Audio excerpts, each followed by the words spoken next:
Welcome to the RSP Boiler Room. I'm Matt Waldman with the Rookie Scouting Portfolio. We're going to take a look at Noah Fant, tight end out of Iowa. And Fant is certainly a nice prospect. Now, there's one thing about his game that needs to get a little bit better, at least as of this viewing of him as a sophomore in 2017.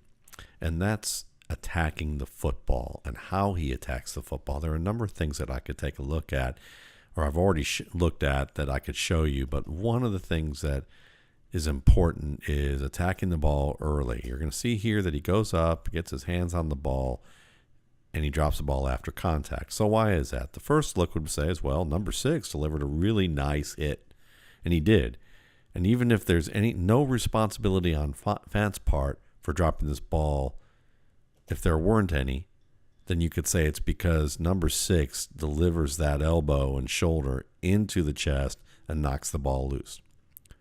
So it's a nice play on number 6's part, the safety here. But when you take a closer look at this play, you can see that Fant goes up for the ball. See how far his hands are apart as he's going up for the ball? Number 1, it's going to take a little longer for him to get his hands closed to make the catch. Now, as he does, they're not completely together. And again, this is a hard thing to do. You see this with some really good draft prospects. Cortland Sutton last year is a good example of that. But when you can't get your fingertips together to really get them together to make a webbing for the point of the ball is going to go through. And you can see that how that ball went through his fingertips to the point that he caught the back end of the ball. See how it is at the back end of the ball? It's a lot harder to pull that ball down and control it when you caught the back end of the ball as opposed to the front end of the ball. So as he secures his pass, it's not totally in there. It's high up on his chest. He's only got the bottom end of the ball. And so when the defender hits him, of course it comes loose because he didn't really have a good placement point with his hands to secure that ball. So I understand that's a tough thing to do sometimes. But when you go up to attack the ball, again, the hands have to be coming up together so that this doesn't happen.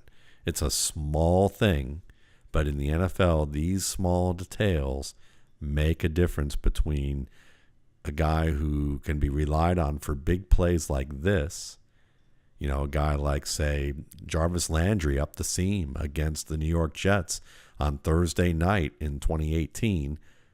Then he made a catch like this against Baker Mayfield. Now, he didn't have a safety coming around here like this, but the fact that he could secure it and win it over a defender who had his hand up in his face and between the ball and his arms made it a little bit easier because, again, he could catch the front part of the ball. These are the little differences between a really good college receiver and a really good pro receiver. Thanks again for watching. For more RSP Boiler Room videos, you can check out my YouTube channel, Matt Waldman's RSP Film Room, and my site, www.mattwaldmanrsp.com.